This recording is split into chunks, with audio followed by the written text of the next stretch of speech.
about someone else who had a dirty shirt. It's called The Story of Messy Jessie. Shall we take a look? There once was a girl called Jessie who looked very tidy. But she never stayed clean and tidy for long, because Jessie was very messy. Oops!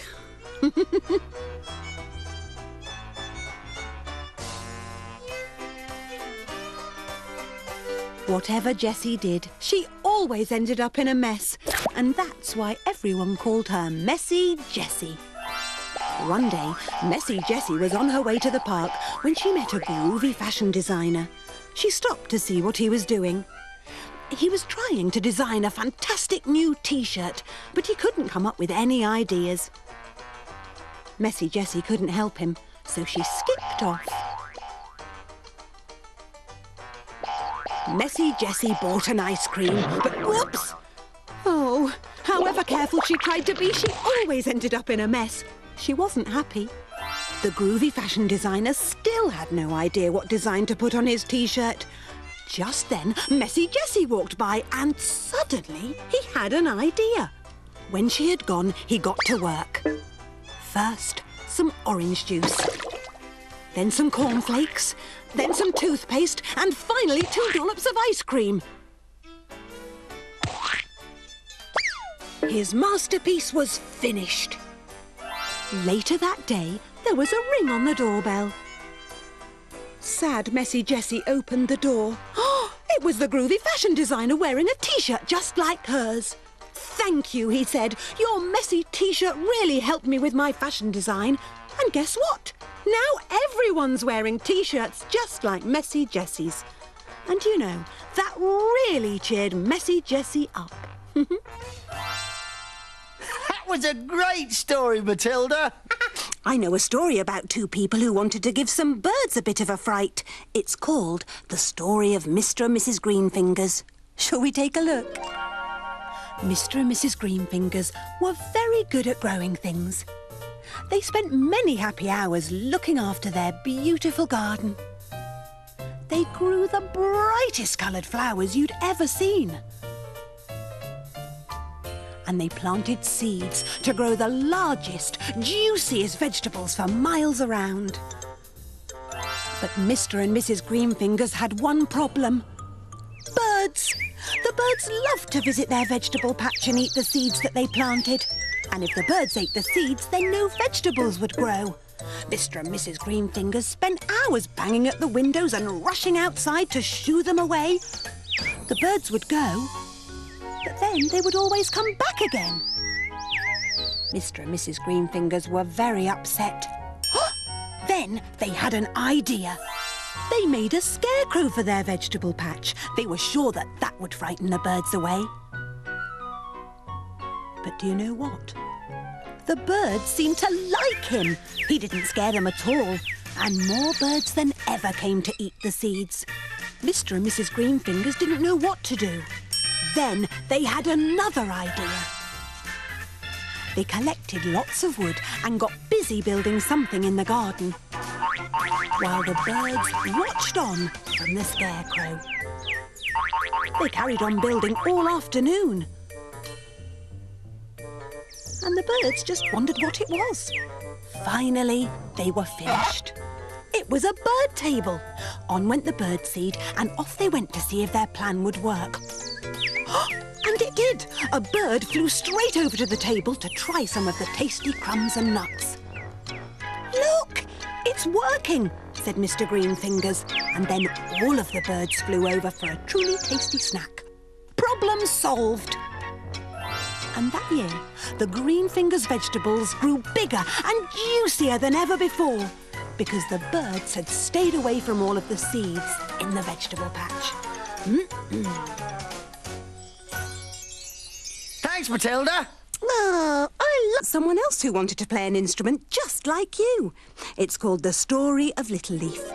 Shall we take a look? Little Leaf was an elf who played lots of instruments in the wonderful wood.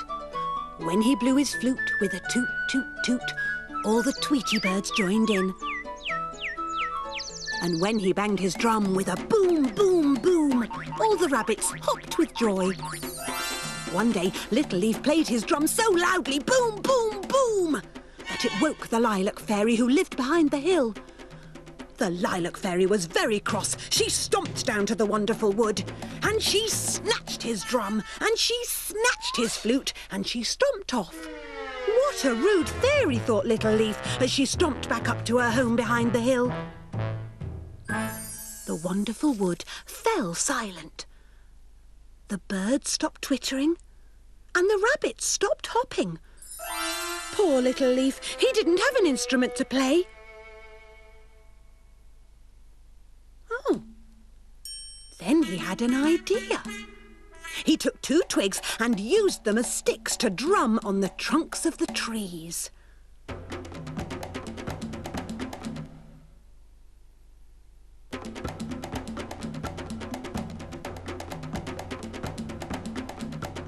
The rabbits began to hop again. Then he whistled a tune that was so shrill and sweet, all the birds began to tweet. Meanwhile, the Lilac Fairy was so happy that the sounds of the forest had returned that she wanted to join in. She took back the flute and she took back the drum. This time she wanted to join in the fun. "I'm sorry I was so mean," said the Lilac Fairy. "Can I play too?" "Of course," said the elf. And together they started to play a happy tune. The birds tweeted, the bunnies hopped, and a hedgehog danced along too. And the elf and the fairy became the greatest of friends. Oh, thank you for the story, Matilda. Cheer you up with a shoe story. It's called The Story of Bobby Dazzle and the Magic Shoes.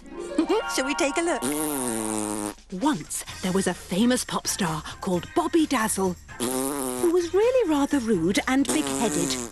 Whenever fans would ask for his autograph, he just threw their books and pens away. He never said thank you, and he never said please. In fact, he thought he was the bee's knees, which means he thought that he was the best thing ever. But Bobby Dazzle had one problem. He just couldn't dance. So one day he went into a shoe shop. He was looking for dancing shoes. He clicked his fingers for the shop assistant. And when she came over to him, he demanded some dancing shoes. The shop assistant had heard all about Bobby Dazzle's bad manners and decided to play a trick on him. "These magic dancing shoes will make you dance," she said. "But be sure to talk to them nicely or you might never stop dancing." "Put them on my feet," he said rudely. "And hurry up about it. I'm very important." When she finished putting them on, the magic started to work and the shoes began to dance. In fact, they danced Bobby right out of the shop. Danced. "Stop dancing, you silly old lumps of leather!" But the shoes wouldn't stop. "Magic shoes, I order you to stop!" he shouted. But the shoes wouldn't, so Bobby Dazzle danced all the way back to the shoe shop. He ordered the shop assistant to make the shoes stop dancing. "But it's easy to stop the shoes," she said. "Just say the magic word." "Stop!" he shouted, but the shoes didn't stop. It's a word that begins with P. P? "Oh," he said, "please." And the shoes stopped dancing. For the first time ever, Bobby Dazzle had said the word please. "Thank you," said Bobby. He didn't need special dancing shoes now. The shoes had taught him to dance and had also taught him manners. So the magic dancing shoes were put back into the window to help someone else who might come along with bad manners. Oh, Bobby Dazzle soon learned to say please with the help of the magic shoes. It's called The Story of Timothy Tremble. Shall we take a look? Timothy Tremble was a postman who loved his job. He loved meeting and greeting people as he went on his rounds. But Timothy had one problem. Dogs. He was scared of dogs. If he saw a dog coming down the street, he would run in the opposite direction. Poor Timothy was even scared of friendly dogs. He was scared if he heard a dog bark inside a house when he delivered the post. And he would just run away as fast as his legs would carry him.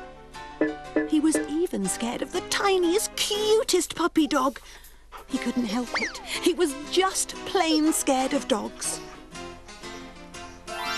One day, Timothy had just finished his round when he heard something on the other side of the road. Timothy carefully crossed over the road to see what it was. It was something small, brown and furry. Oh no, it was a dog. But he didn't look very happy. Timothy walked slowly towards the dog. His owner was nowhere to be seen. Maybe he was lost. Don't worry, I'll look after you, said Timothy gently. Then he heard a lady calling. Alfie, Alfie, where are you? She'd lost her dog. She came running down the road towards them. The lady and the dog were so happy to see each other. The lady thanked Timothy for looking after her lost dog. And then Timothy realised what he'd done. He'd touched a dog. He'd actually picked it up. Oh, Timothy felt so brave. After that, Timothy Tremble wasn't frightened of dogs anymore. In fact, he loved them. Great story, Matilda. Yes, that... I know a story about a man who tried everything to grow a bit taller. It's called The Story of Stanley Stretch. Shall we take a look? All his life, Stanley Stretch had wanted to be taller. When he was a little boy, he just couldn't wait to grow up. Even when he was growing up, he wanted to keep growing. He did lots and lots of stretching exercises every day. He ate lots of good, healthy food. And he made sure he got plenty of sleep. He did all of the things that help you grow when you're young. But of course, he didn't grow anymore because he was already fully grown. One day, he was walking past a shop and he saw the answer to his problem. A pair of boots with enormous heels. Just what I need, he thought, and he went in to try them on. Oh, they fitted perfectly, and he was now much taller. He was very happy. But he had a little bit of trouble because the boots were quite difficult to walk in. However, he thought the boots were wonderful because he was finally tall. But when he got to the next shop, he forgot he was taller and he banged his head on the door frame.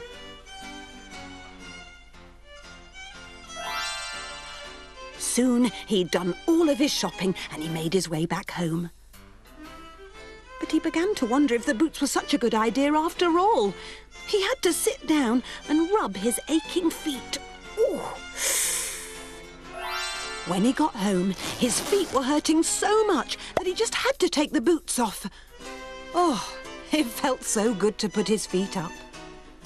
Then Mrs. Stretch came home and he told her, oh, those boots were a terrible idea. If that's what I have to go through just to be a bit taller, I think I'll settle for how I am. Mrs. Stretch agreed.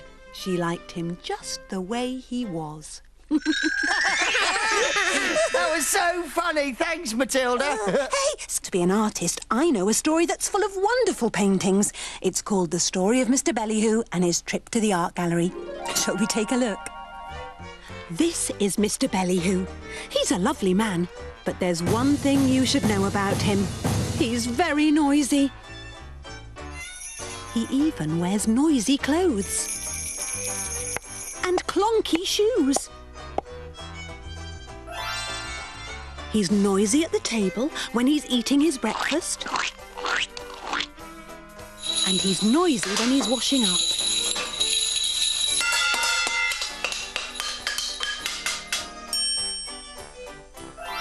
One day, Mr. Ballyhoo went off to meet his good friend Mrs. Shush, who of course went shh. They were going to visit an art gallery. Mrs. Shush reminded him that he had to be quiet in the gallery. Inside the gallery were lots of paintings. The first one made Mr. Ballyhoo laugh. It was a pair of spotty knickers. Everyone shh him.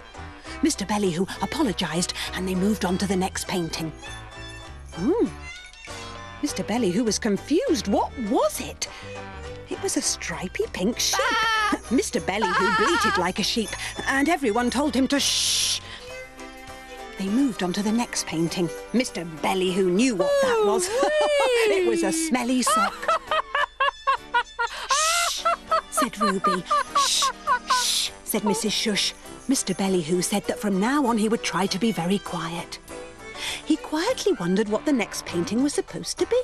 Ooh. Was it a banana? Was it a moon? Or was it a moon banana? He quietly wondered, and then crash! Oh! Everyone gasped.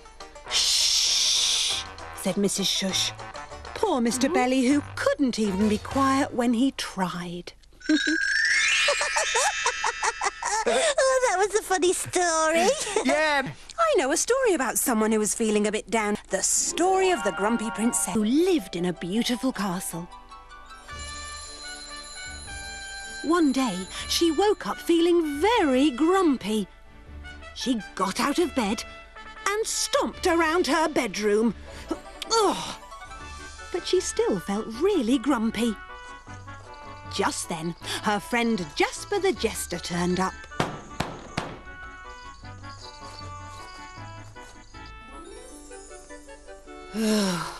He'd come round to see if the princess wanted to play. Jasper soon noticed that the princess wasn't her normal happy self, so he tried to cheer her up. First, he tickled her, but that didn't work. Then he did a silly walk. That didn't work either. And finally, he juggled with 3 bananas. But nothing would make her smile.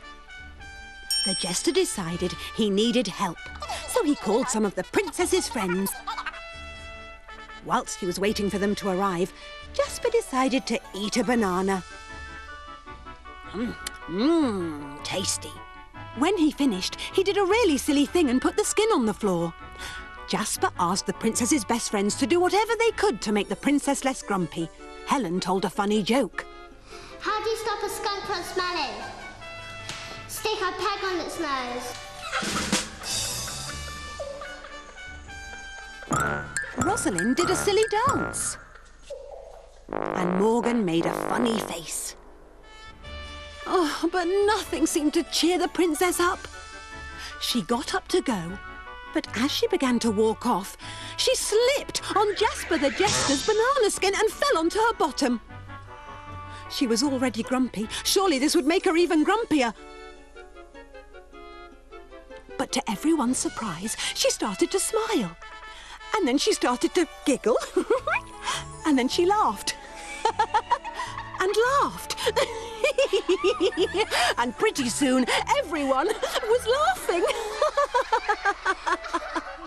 They spent the whole afternoon running around the garden playing tag. And that is how the princess lost her grump. I like that story, Matilda. And the princess did laugh in the end, didn't she? Feeling sad? I tell you what, I know a clown story that might cheer you up. It's called The Story of Happy the Clown. Shall we take a look? Happy the Clown was the funniest clown in town. His honker was the hootiest. His trousers were the droopiest. His shoes were large and flat. And he had a huge floppy hat. But Happy never ever washed his clown suit, and it was getting a bit smelly. So early one morning, while Happy was fast asleep, his mum crept into his room. She took away his clown things, his honker, his hat, his trousers, and his shoes.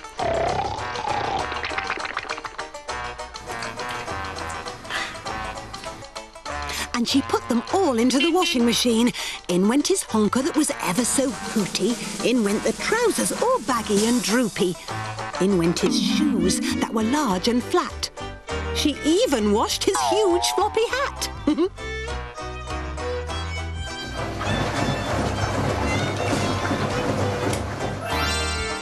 But when she got them out, Oh dear, everything had shrunk. His shoes, his trousers, his hat, and his honker. Happy's mum returned to his bedroom and laid them at the end of his bed.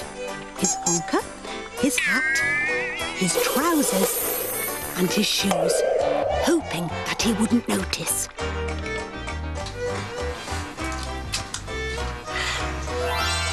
Later that day, the children waited excitedly for Happy the Clown. When Happy entered, his trousers were so short, you could see his knobbly knees. And the audience burst out laughing. And his hat was so tiny, the children got a much better look at his funny face.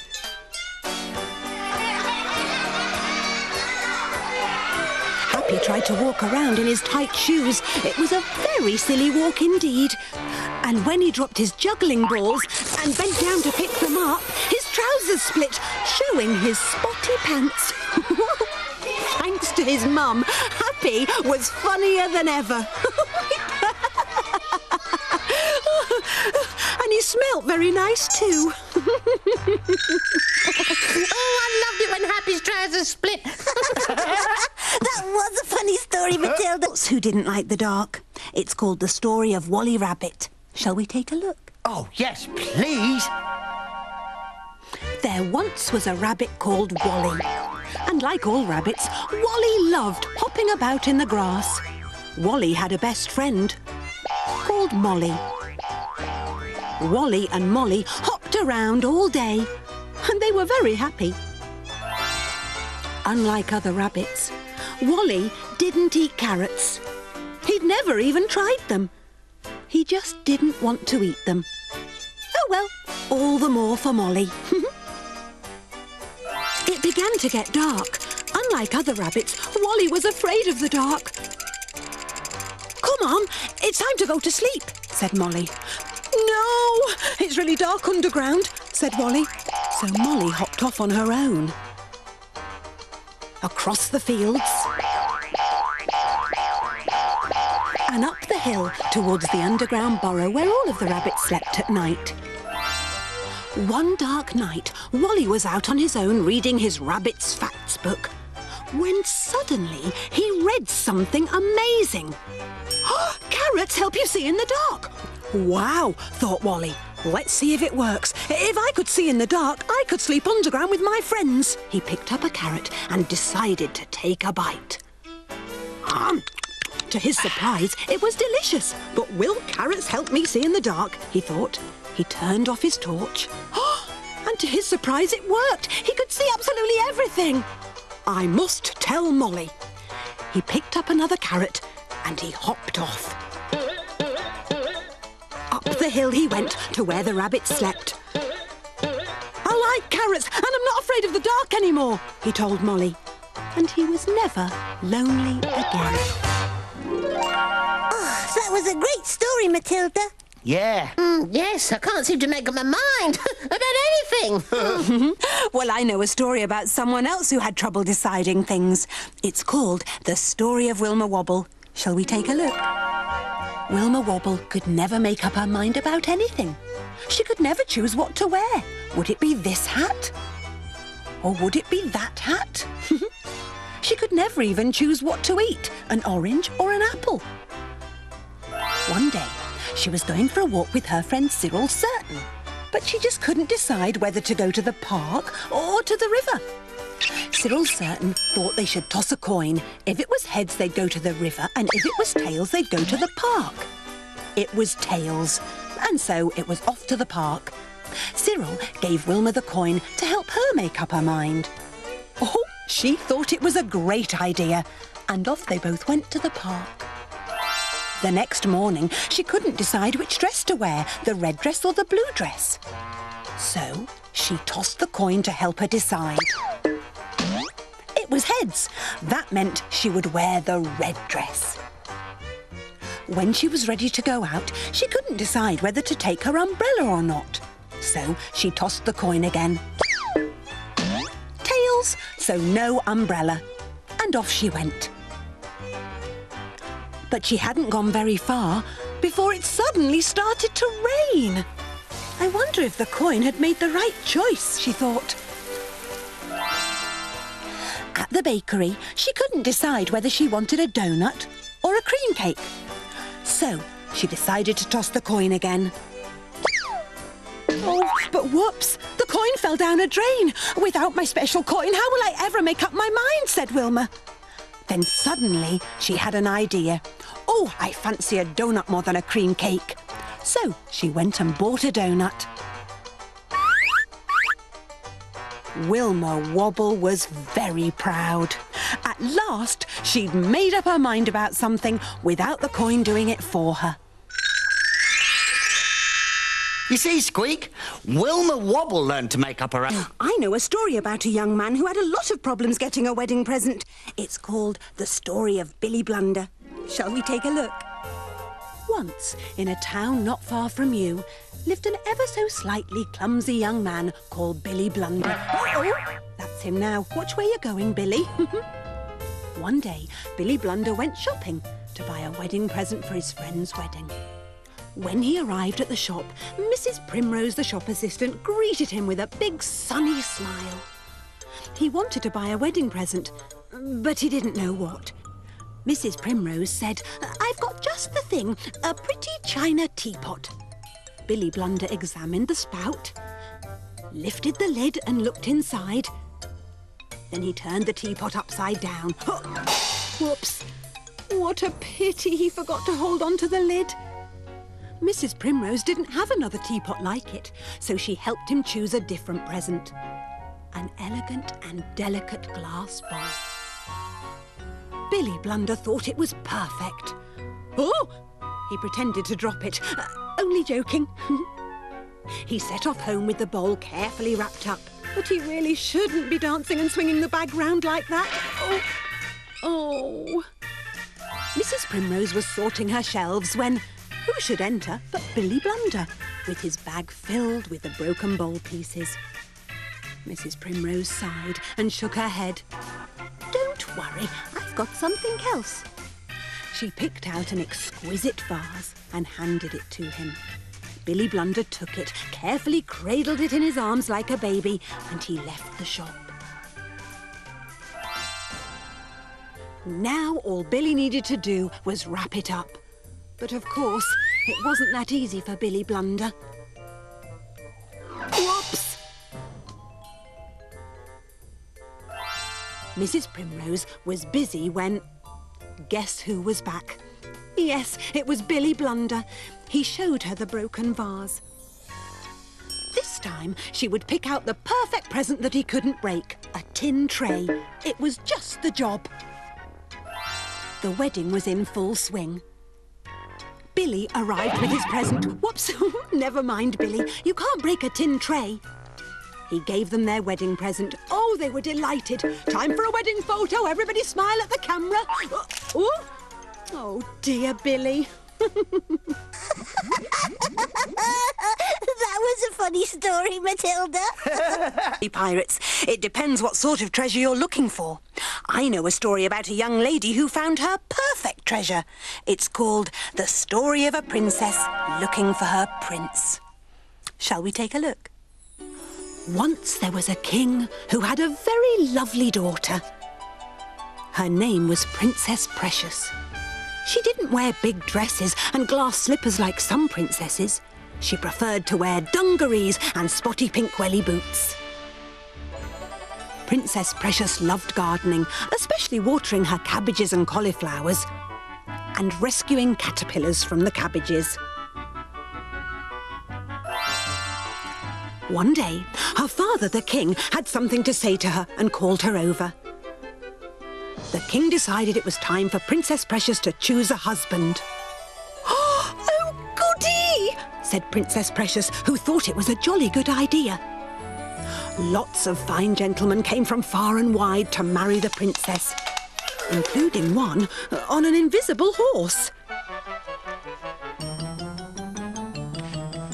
The princess found it very hard to choose between them. Then she had an idea. The man who can bring me the most unusual piece of treasure will be my husband, she announced. Off you go, said the king. The princes set off to find some treasure. The next day, the first prince returned with a necklace made of rubies. But the princess wasn't impressed. The second prince returned with a necklace made of the purest gold. But again, the princess wasn't impressed. The third prince returned on his invisible horse, again with a necklace made of sapphires, and yet again the princess wasn't impressed. Then a farmer turned up. I can guarantee you do not have a necklace like this, ma'am. And from out of his sack he took a necklace made of carrots. Oh, how splendid! Exclaimed the princess, and she rushed towards him. When you get peckish, you can nibble it, he said, and the princess had a little nibble. The farmer put the necklace around her neck. It was plain to see that they were perfect for each other. The king thought they were a lovely couple. It wasn't long before they were married in the royal gardens. The princess had the loveliest cabbage bouquet, and you know, there wasn't a caterpillar in sight. Oh, pirates like a story with an happy ending. Those carrots